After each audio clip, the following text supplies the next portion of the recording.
Indonesia memiliki banyak pahlawan yang berjuang melawan penjajah.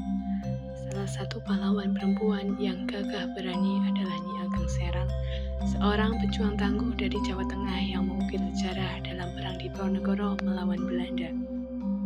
Nyi Ageng Serang lahir dengan nama lengkap Raden Ajeng Kustiah Wulaningsih Retno Edi. Beliau lahir pada tanggal 1 Oktober 1752 di Desa Serang, Purwodadi, Jawa Tengah. Ia juga berasal dari keluarga bangsawan Mataram dan merupakan keturunan Sunan Kalijaga, salah satu wali songo yang terkenal di Pulau Jawa. Ayahnya adalah Pangeran Antamraja, penguasa wilayah Serang sekaligus Panglima Perang Sultan Hamengkubuwono I. Tidak hanya itu, Nyi Ageng Serang juga memiliki cucu yang meneruskan langkahnya sebagai seorang pahlawan yang kuat dan gigih, yaitu Raden Mas Said Suwardi Suyaningrat atau Ki Hajar Dewantara. Dari masa kecilnya, Nyi Ageng Serang sudah dididik dengan ilmu bela diri, strategi militer, dan agama Islam, yang membentuk dirinya menjadi sosok perempuan tangguh dan cerdas. Sejak muda, Nyi Ageng Serang sudah menunjukkan ketertarikan dan bakat dalam bidang militer. Berbeda dengan perempuan pada zamannya yang biasanya hanya belajar urusan rumah tangga, ia justru dididik dalam seni bela diri dan strategi perang.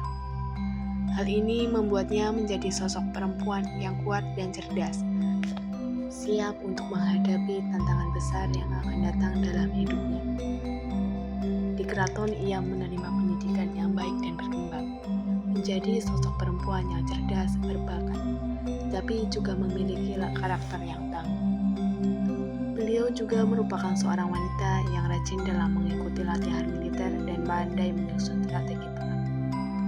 Sejak dahulu, orang tua mereka telah mengajari cara mengayunkan pedang, bertempur, dan taktik dalam peperangan. Hal tersebut menjadikan Nyi Ageng Serang memiliki jiwa kesatria yang tinggi.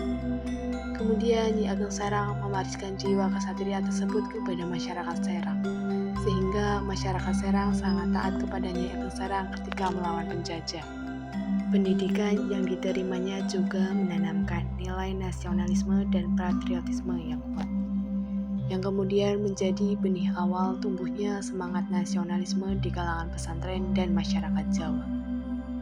Sebagai perempuan yang memperoleh pendidikan dan berperan aktif di ruang publik, Nyi Ageng Serang menunjukkan bahwa kaum perempuan pada masa itu tidak hanya mendapatkan akses pendidikan agama dan keterampilan, tetapi juga diberi ruang untuk berkontribusi dalam politik dan militer, menunjukkan kesetaraan gender dalam konteks sosial budaya Islam Nusantara. Setelah perang, Nyi Ageng Serang banyak menghabiskan waktunya untuk berdoa dan mendoakan para pahlawan kemerdekaan, menunjukkan kedalaman spiritual dan dedikasinya terhadap bangsa. Secara keseluruhan, pendidikan Nyi Ageng Serang adalah perpaduan unik antara ilmu agama, tasawuf, keterampilan militer, dan nilai-nilai patriotik yang membentuknya menjadi sosok pemimpin perempuan yang berani, cerdas, dan religius, yang berperan penting dalam perlawanan terhadap penjajahan dan pembentukan kesadaran nasionalisme di Jawa. Perjuangan Nyi Ageng Serang dimulai saat ayahnya memimpin perlawanan terhadap Belanda yang melanggar perjanjian Kiyati.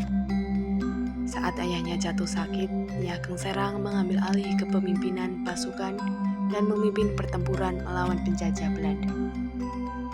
Pada usia 73 tahun di awal Perang Diponegoro, pada tahun 1825, Nyi Ageng Serang tetap turun ke medan perang. Ia memimpin pasukan dengan menggunakan tandu karena kondisi fisiknya, dan ia pun juga berperan sebagai penasihat perang bagi Pangeran Diponegoro. Salah satu strategi perang yang terkenal dari Nyi Ageng Serang adalah penggunaan lumbu atau daun talas sebagai penyamaran. Pasukannya memasang daun talas di tiang-tiang, sehingga terlihat seperti kebun talas, menyamarkan posisi mereka dari musuh. Ia memimpin pertempuran di berbagai daerah, seperti Purwodadi, Demak, Semarang, Juwana, Kudus, dan Lembang, serta bertugas mempertahankan wilayah Prambanan dari serangan Belanda. Meskipun berjuang dengan gigih, Nyi Ageng Serang akhirnya ditangkap oleh Belanda dan dibawa ke Yogyakarta. Setelah dibebaskan, ia lebih banyak menghabiskan waktunya untuk memperkuat kehidupan spiritualnya. Pada tahun 1829, Nyi Ageng Serang wafat dan dimakamkan di Buku Kulon Progo, Yogyakarta. Namanya diabadikan sebagai pahlawan nasional Indonesia yang menunjukkan bahwa perempuan juga memiliki peran besar dalam perjuangan bangsa. Nyi Ageng Serang bukan hanya pahlawan di medan perang, tetapi juga inspirasi bagi perempuan Indonesia. Ia membuktikan bahwa keberanian, kecerdasan, dan keteguhan hati dapat mengalahkan segala rintangan termasuk penjajah. Sebagai nenek dari Ki Hajar Dewantara, pahlawan pendidikan nasional, Nyi Ageng Serang meninggalkan warisan semangat juang yang terus menginspirasi generasi penerus bangsa. Demikianlah kisah perjuangan Nyi Ageng Serang, pahlawan perempuan Indonesia yang gagah berani. Mari kita terus mengenang dan meneladani semangat juangnya dalam menjaga kemerdekaan dan keutuhan bangsa.